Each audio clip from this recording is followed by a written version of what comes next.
because my hero walked out of my life when I was 17 years old. And what that ended up doing, it destroyed my whole image of self, because I kept conceptualizing, well, if the great man can't do it, what chance do I have?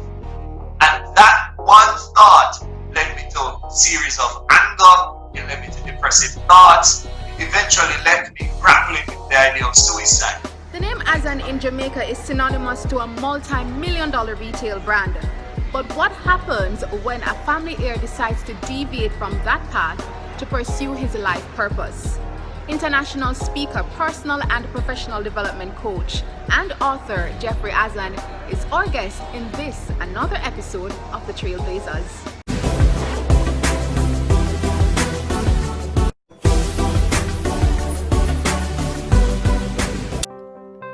Jeffrey Azan is an international motivational speaker, author, personal and professional development coach, martial artist, and Toastmaster.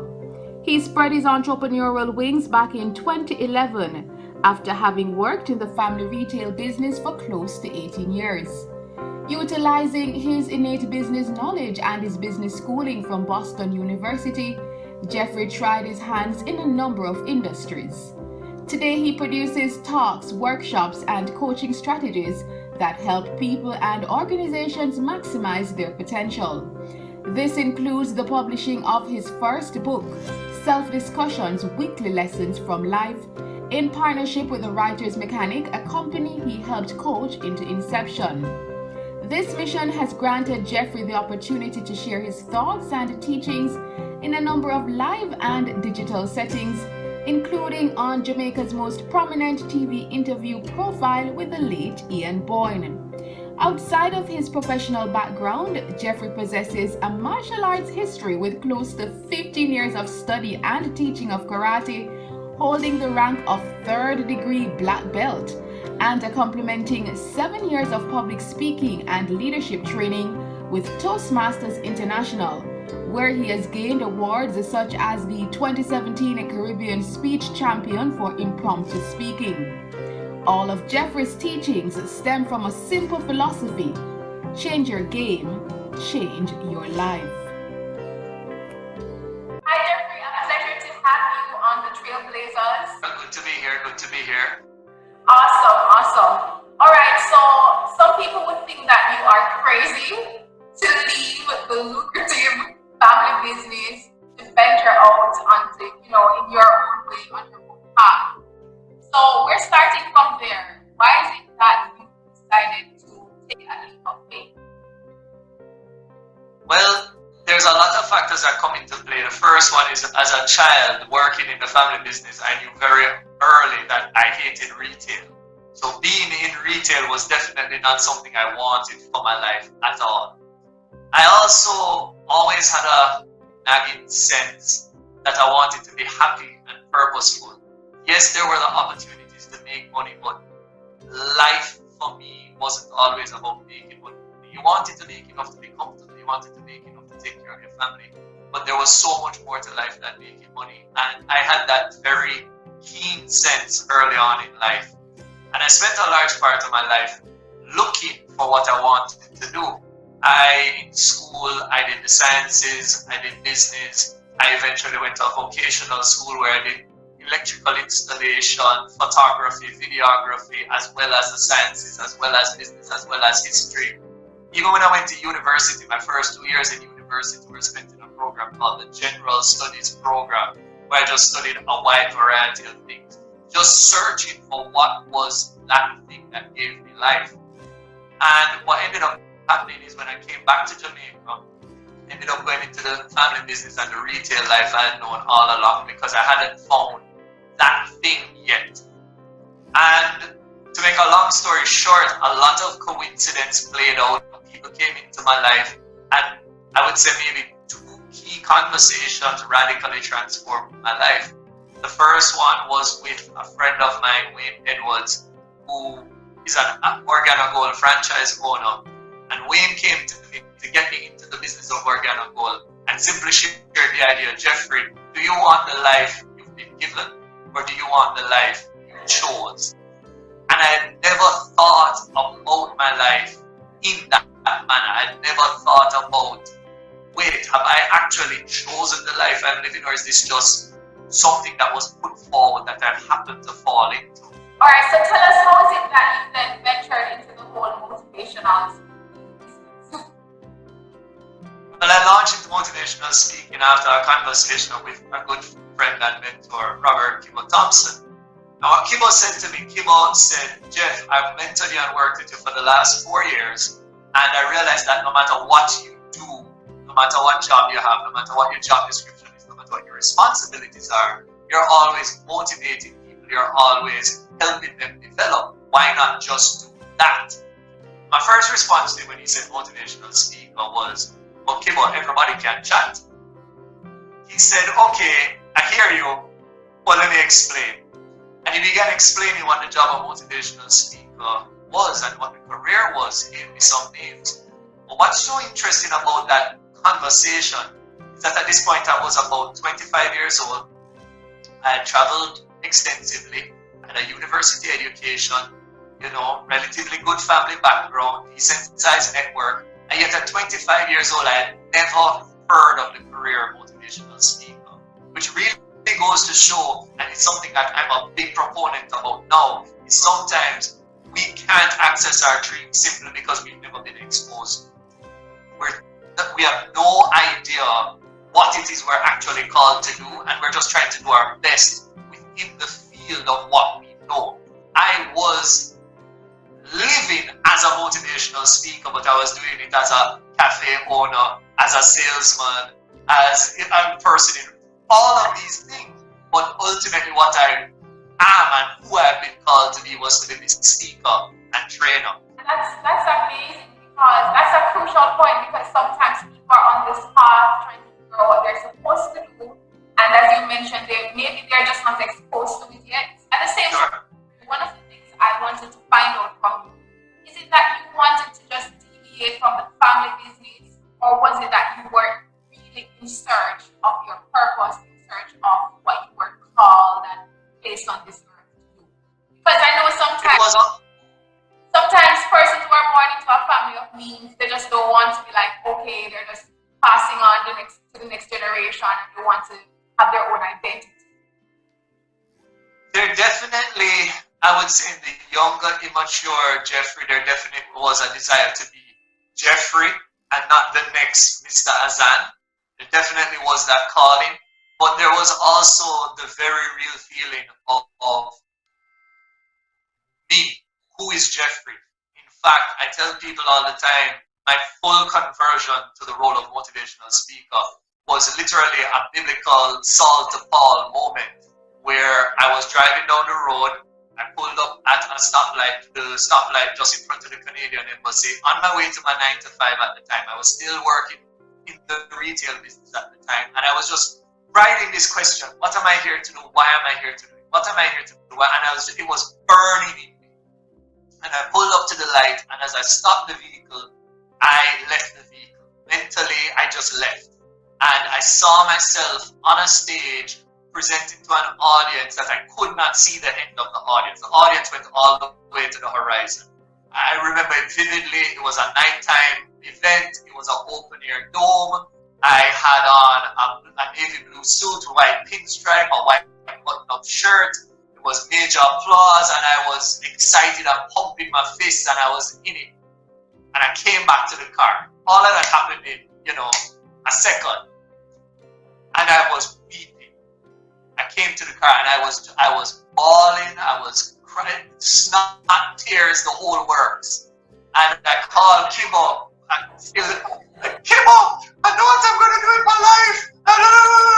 Like, hold on, what happened, Jeffrey? I was like, I'm going to be a speaker. I'm going to be a... So, it's the kind of the next part of this whole equation. Yes, exposure is a very important element. But the other half of it is you have to really pour that emotionally, be clear about what you want and when you want it. And I was so aggressive in asking for it. The universe gave me an answer. God gave me an answer. Whatever works in your belief system, Amazing. That is what you're so right. That's like a Saul to Paul conversion moment. From the day I got my name, I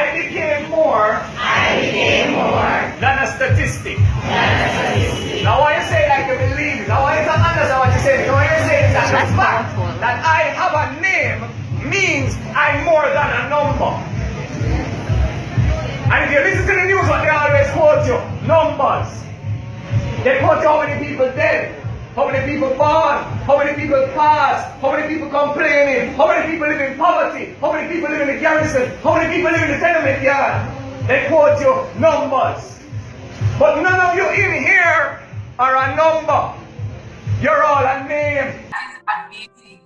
When you compare the Jeffrey in the retail business for almost or over 18 years working in your family business to the Jeffrey now that is in alignment with his purpose and his vision, how would you differentiate the two?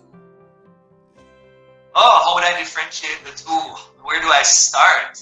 Well, I've always been a disciplined person, fortunately. I grew up very militant style. We said we're doing something at X time or X day. It happened at that time and that day. So the discipline was early set. But I would say the most drastic change between Jeffrey then and Jeffrey now is two key things. One, Jeffrey then was very self-serving. He figured that if he did enough, he would get for him. The second thing is that what I did was mechanical. I was waiting on a task to do the task for me to be rewarded. Versus Jeffrey now has recognized that it's in service to others that I add value, and it's in adding value to others that I'm rewarded. And that's the reality. It doesn't matter how much work I do, it matters how well I serve. So that's definitely the first point I would say. And the second thing is that what I do now, I'm all in. Emotionally, mentally, spiritually, physically, I'm all in. I can be dropping asleep in my car and be put on stage in 5 minutes, and you'd never know I was just sleeping in my car, because once I hit that stage, once I have that audience, I'm all fired up. Retail Jeffrey, I can't want to go to work, I'm so tired, I need to party this weekend because this week was such a drag.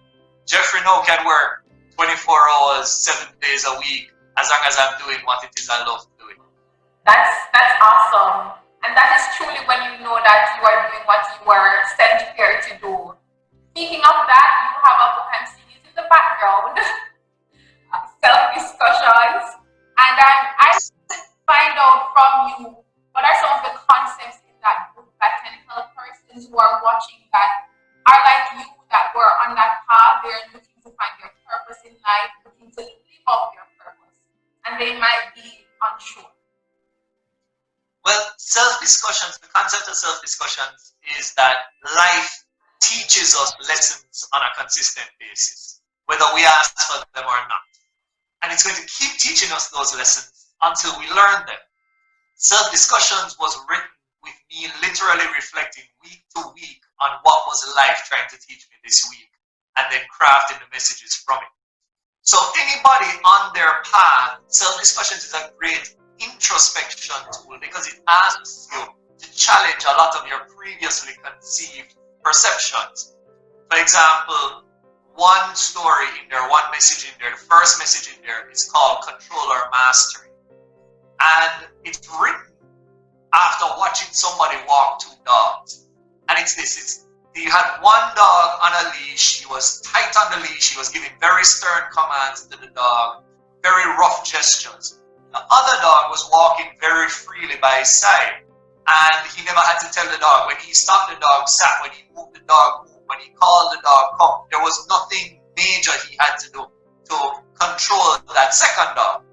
And it made me sit back and it made me go, okay, which dog is he working to control, and which dog does he actually have mastery over? And it was the one that's not on the leash, is the one that he mastered. So it raised the introspective question, what are we controlling in ourselves and what do we master? And more importantly, what are we possibly working to control that's forcing us to miss mastery? So that's where the message starts. And then it's for you to then have the self-discussion to answer that question. And that's why the book is called Self-Discussions. But suppose I'm asking myself the question, Next one. It's all about shifting perspective, and it's in shifting perspective of life that we begin to see life differently. Some people may see night as darkness. Other people may see night as new beginning.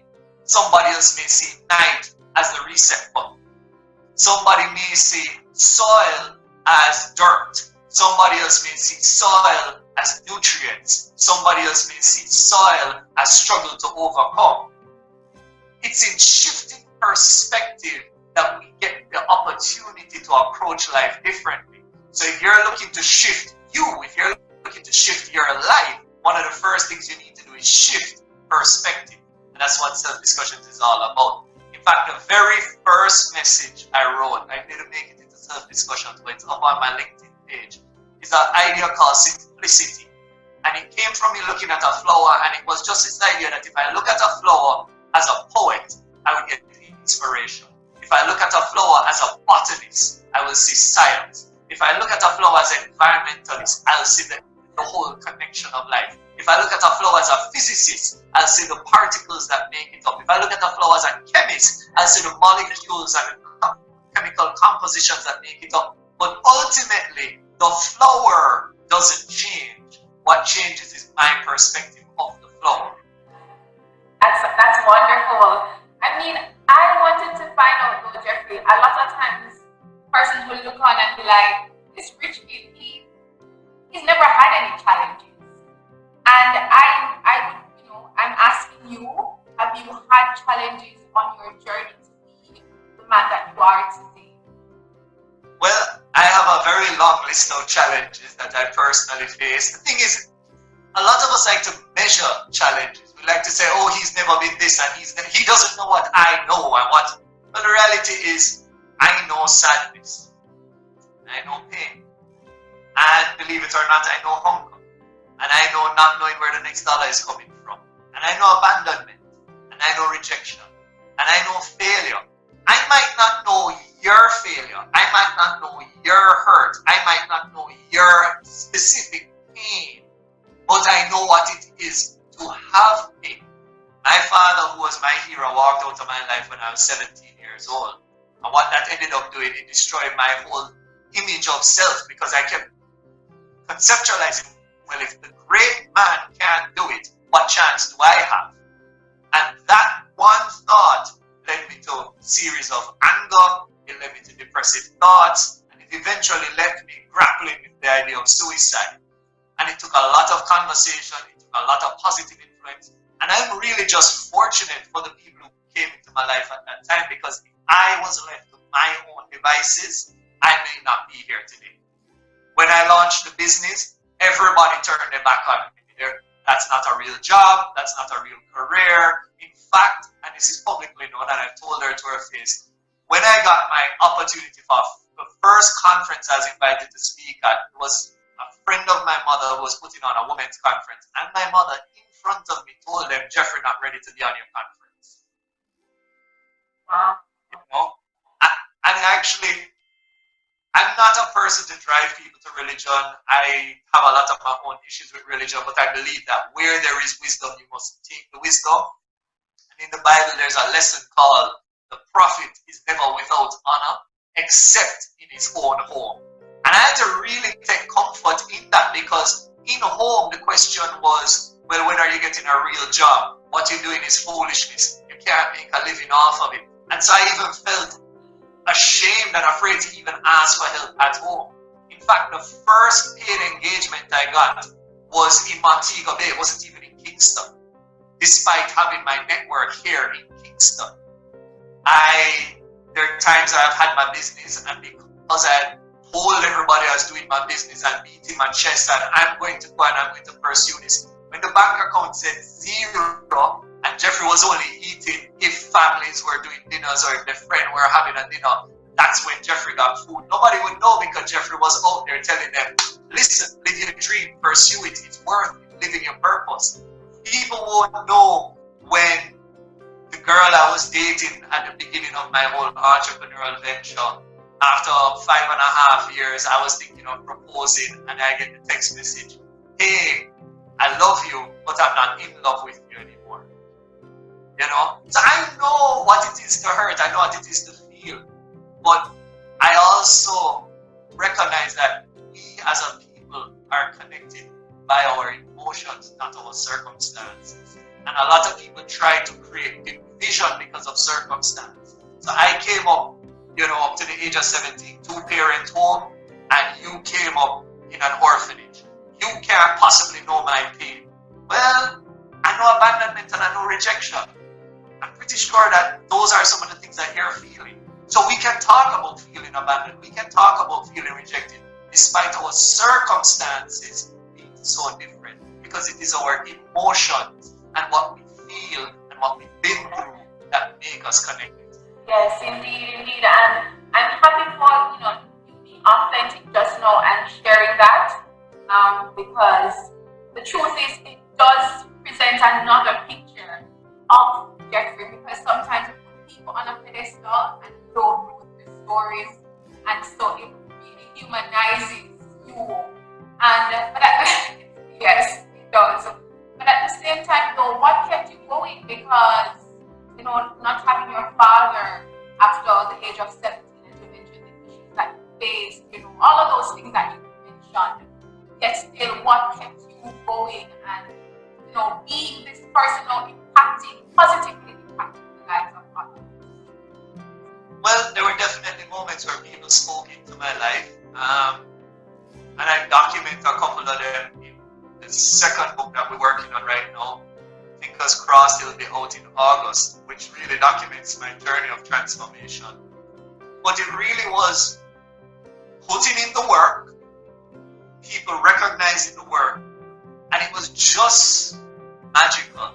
Those moments that I really felt like giving up, just a few words would make all the difference.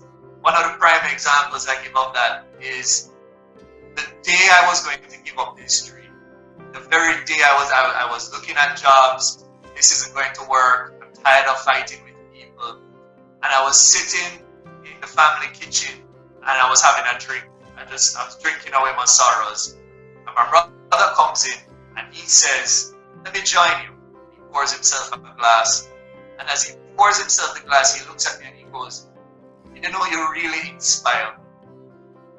Now, to put that into context, my brother has a double master's, married, owns property, and has been in business for himself since he's been 9 years old. So while I took a job at 9, he's been in business for himself from he's been 9.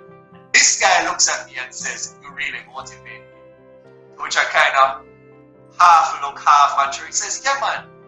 He says, "No matter what you do, no matter how many times you fail, you get back up and you go forward. I could never do that. If it wasn't sure for me, I wouldn't even try it. But you dream and you go after it and you make it happen. Boy, Jeff, I really admire what you do and you really motivate me." And then he just left. And I sat there with my thoughts being like, well, I can't give up the job now. I can't give up the career now. And that's been the fortune along the way, is that I've had to do things that I didn't want to do in terms of taking a job here, working on a project there, just to create some income while I pursued the dream. But it was in those moments that by putting in the work and by being authentic about the work and doing the work with the fullest intention to help people, those same people come back and they're the ones who sowed the seed. They're the ones who said, I thought I was alone until I met you. I thought nobody knew my pain until you shared your pain. I didn't know there was somebody from your, socioeconomic realm in the mind of the people who could connect to me this little, specifically one girl looked at it, she said, "This little black girl from country, I didn't know somebody like you would take the time to talk to me." And those are the things that just make it so important for me to keep trying, to keep figuring out ways, because so many of us feel alone, so many of us want to change, and we don't know how to change. So many of us believe the limitations of our family, our community, our groups, and it just takes a few words to create a new reality. And I believe that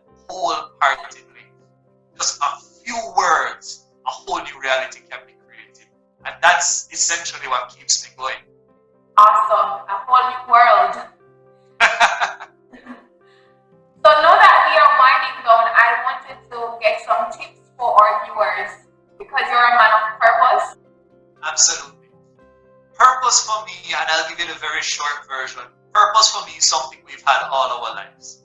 We just don't know how to get it, because the analogy I use is that our purpose starts off being very clear cut, very channeled. If you can think from the core of your being to the top of your head is a straight channel. And what ends up happening is that the first thing they do is they start messing with your head by telling you what is important and what isn't important. So that closes the channel a little bit. And then after that, after telling you what is important, what isn't important, then they tell you what is valuable. So you and I are born with our gifts. We have our gifts. We need to refine them, but we have them. But then they block that again by saying your gifts aren't important or valuable. You need these skills because people pay for skills, not gifts. And then the final thing is that the things that we get excited about, people tell us it might make you excited, but it doesn't make you money. And so literally we go through 3 stages of shutting off. First one is excitement gets shut down, then our gifts get shut down, and then the things that are important to us get shut down. If you're going to find your purpose, you have to unlock each level of it and open back up that channel from core to head of what it is. So first off, what is important to you? Meaning, if you didn't have to pay for it and it didn't cost you time, what are the things that you would do and who are the people you would take care of? Get your priorities in order. I like to tell people this. Responsibilities are society set, meaning somebody else told you they were important. Priorities are soul set. They're only important to you. Karate is important to me. No matter how many students pass through my class, it's important to me, so it's a priority. The second thing is you need to separate your skills from your gifts. And I'm sure you've heard this before. Steve Harvey talks about your gifts are the things that make room for you. Big believer in that. Steve defines your gift as the thing you do best with the least amount of effort. But I like to add one more line to it. It's the thing you do best with the least amount of effort that serves the most people. That's your gift. That's how I like to define it. So you need to identify what is that gift. And the quickest way to do it, ask 10 of your closest friends. Be like, when you think of that one thing that stands out about me, what's that one thing? And then explore it. I've had somebody who went through that process, and the one thing they were told was their smile. They're like, Jeffrey, my smile can't be my gift. That don't make any sense. And I was like, well, you need a good smile to be a TV presenter. You need a good smile to be a counselor. You need to be a good smile to be a minister. You need to have a good smile if you're going to do anything on camera. So, how are you going to use that gift to access what you want? Okay, Jeff, I never look at it that way. So you have your priorities, you have your gift, and then you get to the thing that makes you excited. Here's the key to finding that excitement. The biggest excitement you're going to find is when you use your gift to take care of your priority. When you use your gift to take care of your priority, then you'll access passion, which I define passion as infinite energy. When you're living in passion, it doesn't matter how fatigued you are, how cloudy your mind is. Once you are doing the thing of passion, your energy comes alive immediately. And then once you find your passion, your gift, and your priorities, then I guarantee you'll be living in purpose. Wow, I am so grateful. I'm sure our viewers are grateful. Quickly, where can we get your book?